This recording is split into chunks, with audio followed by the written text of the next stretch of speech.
This week on Oklahoma Horizon. Well, Oklahoma Republicans proudly proclaimed the state as the reddest in the nation. In fact, during the last presidential election, not a single county voted Democratic, and Republicans made a clean sweep of statewide offices.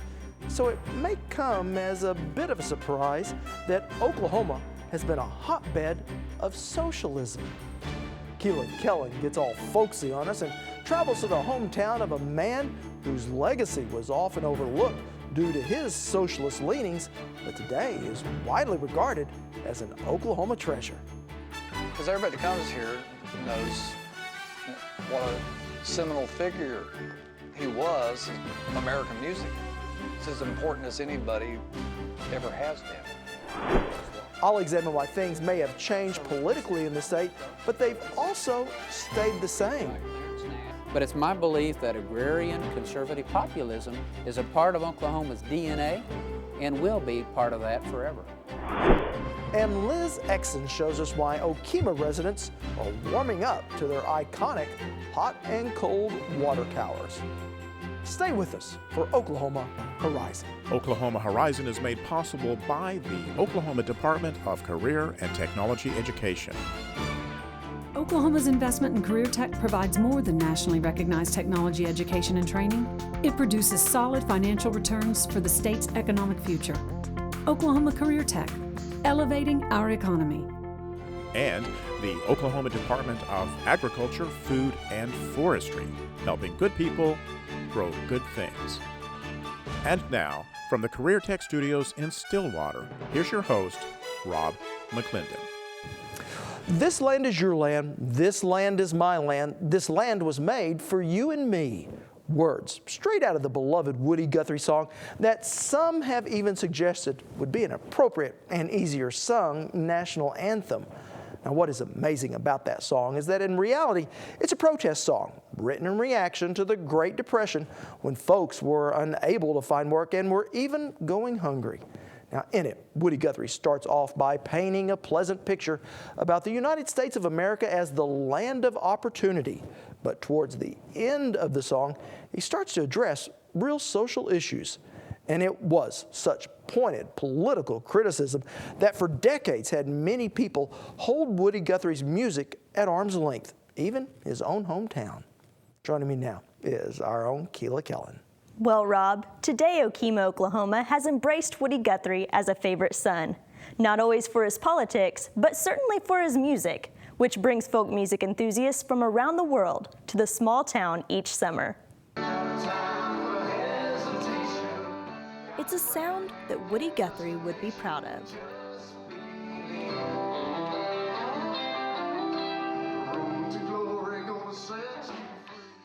From a son paying tribute to his father,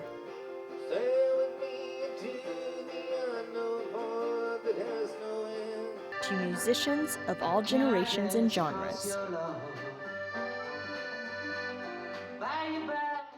Every July, Okema becomes a hotbed of folk music.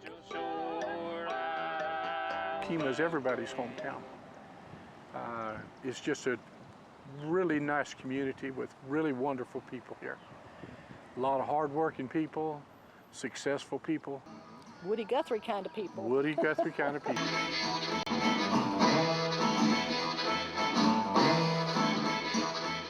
Well, of course, Woody was a child of the Oklahoma Dust Bowl and the Oklahoma, the nationwide depression. And he was, you'd have to say he was from the poor side of the tracks. And so were we. And so were we. And Woody made the Grapes of Wrath trips out to California, and listened to my father talk back in those years. You begin to realize that the Grapes of Wrath wasn't one migration. It was something that people did almost every year or every couple of years. They'd go out to California and make enough money and come back and live here till the money was gone, and then they'd go back and make some more money. Hey, when he was a baby, sitting down on his mammy's knee. And in doing so, the young Woody Guthrie became the voice of those less fortunate cast to the fringes of society. never be the death of me. Now, Woody was on the side of the working people. And of course, the 30s and 40s was a real conflict time between the unions and the industrialized society and big money people. And Woody was never on the big money side. He was on the poor guy's side. I ain't gonna study war no more. Ain't gonna study war no more. Ain't gonna study war no more. Guthrie's birth is celebrated in his hometown of Okema, where each summer families and entertainers gather together for events to help keep the memory and traditions of the folk legend alive. Oh, I ain't gonna study war no more. David Arman traveled all the way from New York. He was always conscious of people who were hurting. Some of his great songs and a lot of his activity was to try to help out people who had no voice, who were in need, who were hurting, but not at the expense of demonizing those who had something, but rather celebrating all of us being together. When he said, "This land is your land," it was meant for you and me, he meant that literally, that all of us should be part of the blessings that we have here in this beautiful place of ours.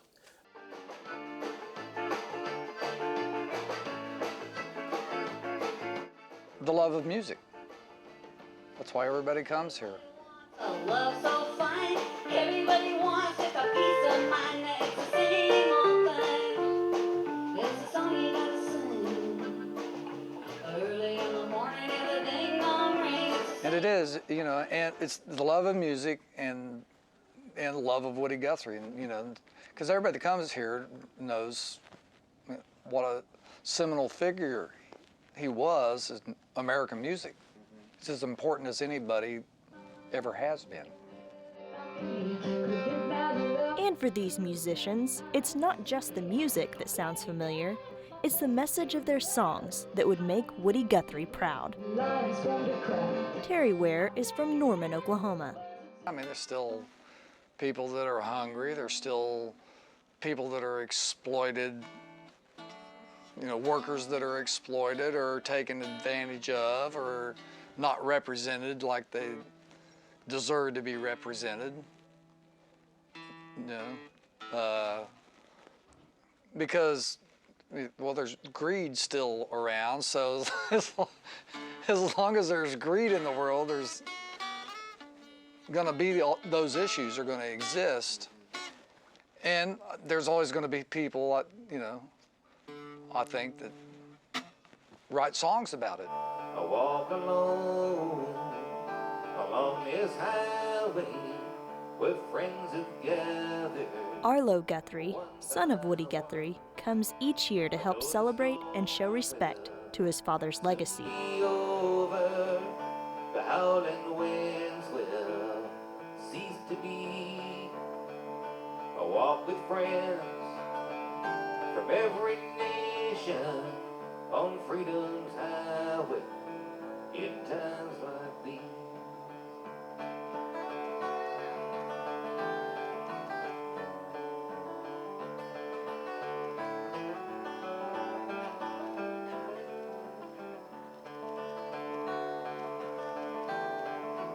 An event that honors not only a life and a legend, but most importantly, strives to keep the music playing.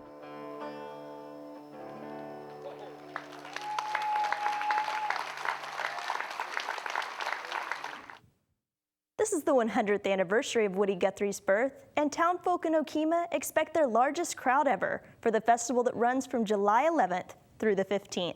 Now, I think before anyone gets too critical of Woody's leftist leanings, you have to consider that we're in the height of the Depression in the 1930s in this country, and then in Europe, the Spanish Civil War was going on, where the fascists were literally killing millions of people, not to mention Hitler was making rise in Germany with his own brand of fascism. We all know where that led to. Right. Well, Woody Guthrie was certainly a man of his times, and I think his music speaks for that. All right. Well, thank you so much. That's a nice piece. I appreciate it, Kilo. When we come back, we dig a little deeper to see where Guthrie may have learned some of those Marxist leanings. You're watching Oklahoma Horizon, featuring some of the good things that are happening in the great state of Oklahoma. Well, it comes as something of a surprise for most Oklahomans that the state with a history of the strongest socialist movement was not on either coast, but in rural Oklahoma. It was here, in the first 2 decades of the 20th century, a unique movement emerged that successfully elected socialists to a myriad of state and local offices. And for a brief and singular moment in our state's history, political leaders in Oklahoma confronted the prospect of sharing power with the Socialist Party.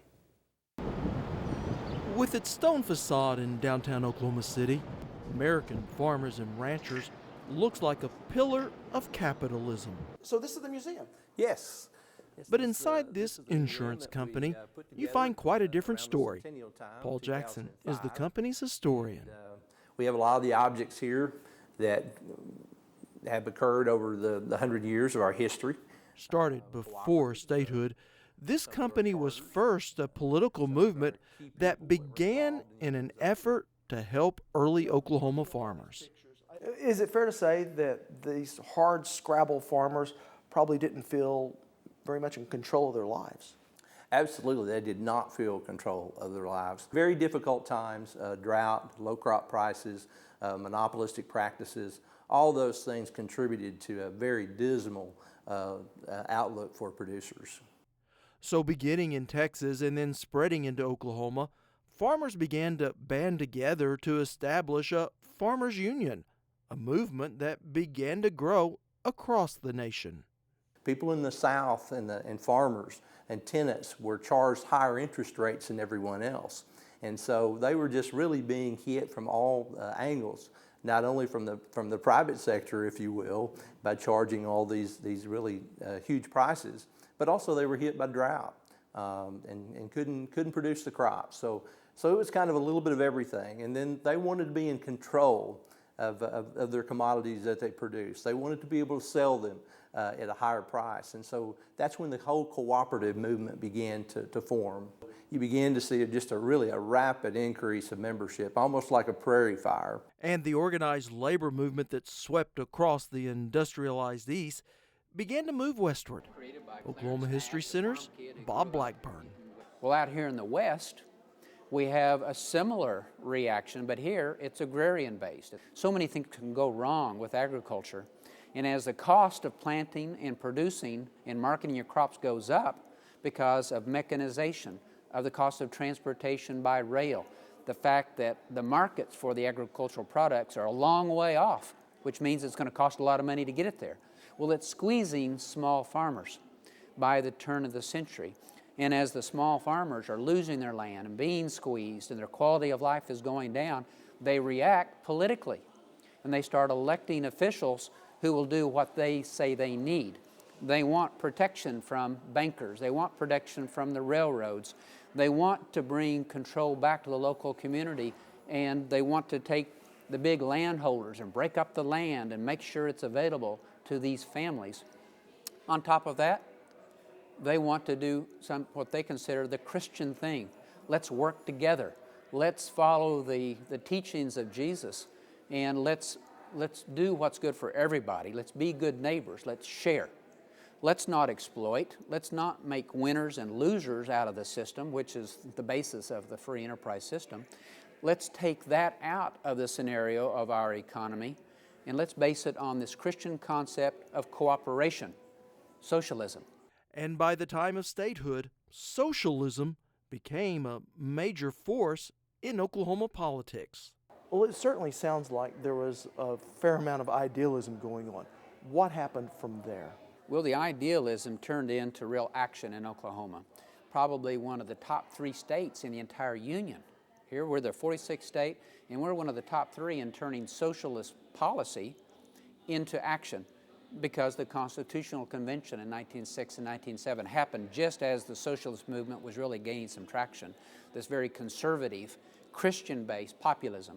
You see it in the 8-hour workday at the Constitutional Convention, prohibition of child labor, creating a Department of Charities and Corrections to help people. You get a very strong corporation commission to limit the power of big business, a very anti-corporate atmosphere within the state. You have an Oklahoma bank guarantee law protecting small depositors and banks from bankers who will come in and take depositors and go bankrupt and then leave town. And so you have these guarantee laws. You see very much this agrarian conservative populism showing up in our form of government. So today, our government looks very different than this. What happened? Well, what happened is that the actions peaked in 1914. In 1914, 20% of the statewide vote went for a socialist candidate for governor. There are 175 local government positions filled by members of the Socialist Party. They are promoting suffrage for women. They are fighting the Jim Crow laws that are trying to disenfranchise African Americans in the state. They are proposing that we stay out of World War I because they see that as this fight of these imperialist pro-business interests trying to control the world. And so they say stay out of the war. Well, we eventually enter the war in 1917, and there's a backlash of patriotism, the councils of defense, which ultimately led to the American Socialism Party's demise. As America entered into World War I in 1917, those that opposed it were trampled by the rush to arms. These vigilante groups go out, and anybody they deem not patriotic enough, they might whip, they might drive out of town, and in a couple of cases they lynch people. And while the Socialist Party died in Oklahoma, many of their ideals did not. People who would have supported the socialists become more agrarian Democrats during the 1930s. Alfalfa Bill Murray, who would have been an agrarian populist, an idealist who wanted to go back to the ways of Thomas Jefferson, becomes governor. And he is leading the state back towards let's support small farmers, let's limit government, let's keep the federal government out of the state. He opposes the New Deal. He says, let's not bring the New Deal because we don't want those guys in Washington, D.C. telling us how to live our lives out here on these farms. Progressive groups like the Farmers Union began to diversify their focus, and membership continued to grow. The 20s and 30s became involved in all kinds of initiatives, starting rural electrification, soil conservation programs. The very first soil survey project was done within 40 miles of Tishomingo, Oklahoma, as a result of the Farmers Union asking for that. And just like most things political, the more things change, the more they stay the same. If you look today, how much similarities there might be between the Tea Party movement and the populist movement. Sometimes history, you look back over 100 and something years, it's amazing how players switch positions on issues. And so I think, you might think that a populist is very far from a Tea Party person, but in many respects they might be very closely aligned today. Even today, you see parts of this belief. We are still a state built on this agrarian, conservative, rural populism.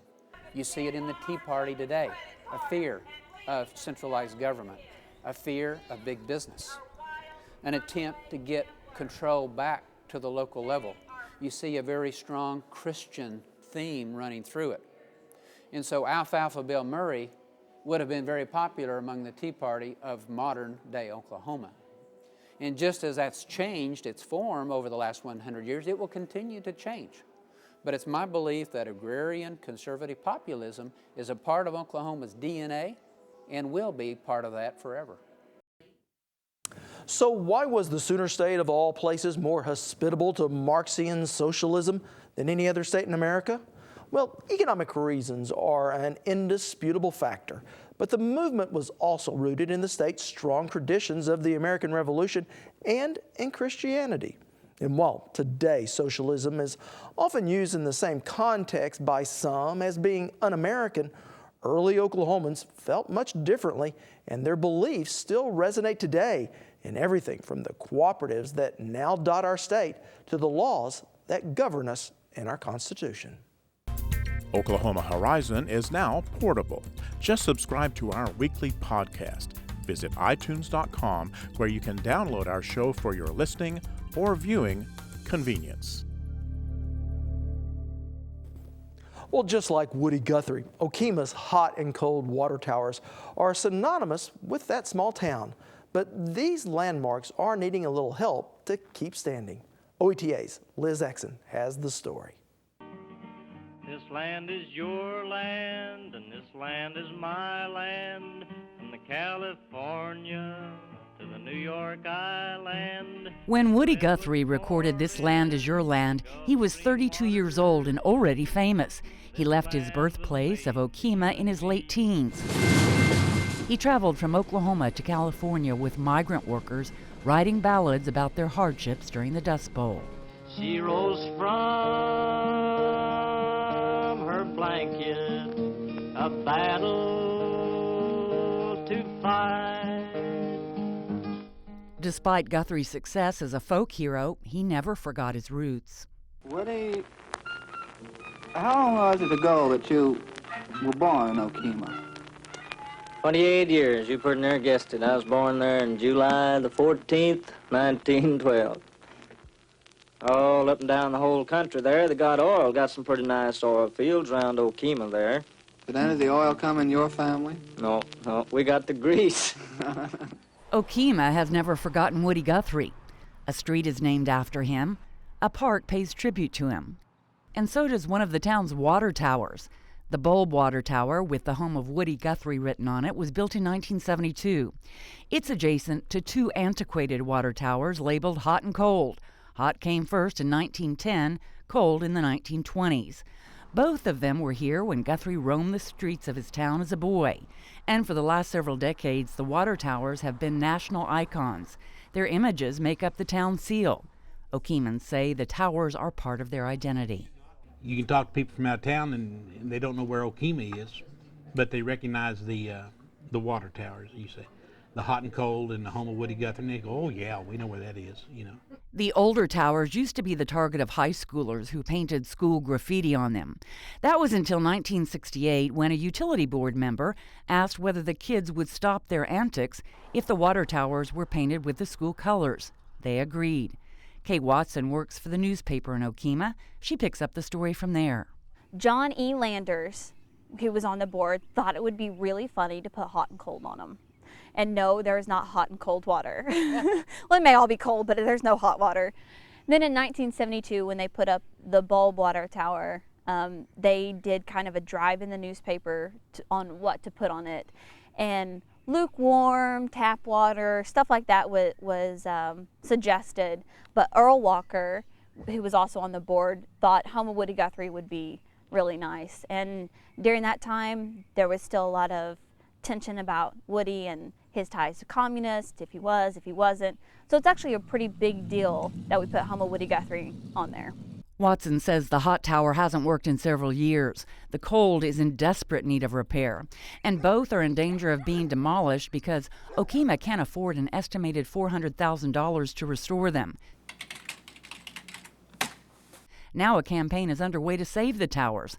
The campaign even has a Facebook page. It is our goal as the Save the Water Tower Committee to either through private donations or historical grants or just grants in general to raise the money to save the water towers and to rehab them. And if we got enough money, we would even go as far as to make the hot work as a water tower once again. Okema residents say it's important to save the hot and cold water towers. Many of our patrons that come to this festival, it's more or less a religious experience for them. And this, I'm not kidding, this is true. They come back each year. It's a pilgrimage for them. Those making the journey to Okema expect to see the water towers when they arrive, to celebrate the life and work of a man they feel they know, but never met. So long, it's been good to know you. So long, it's been good to know you. So long, it's been good to know you. This dusty old dust is rolling me home. Gotta be drifting along. If you're interested in Oklahoma culture, you can keep up with us throughout the week on the Red Dirt Chronicles blog. Look for our On the Horizon postings on Tuesdays and Fridays, and tell us what you think. Next time on Oklahoma Horizon, we travel to an Oklahoma treasure, Oklahoma City's National Cowboy and Western Heritage Museum. To be able to show that in a Western representation of the show is a great privilege. I love it. On Oklahoma Show for the Heartland, Oklahoma Horizon.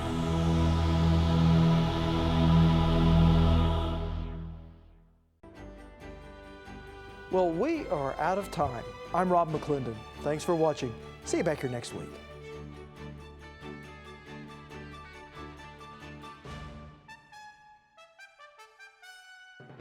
Thank you for watching Oklahoma Horizon.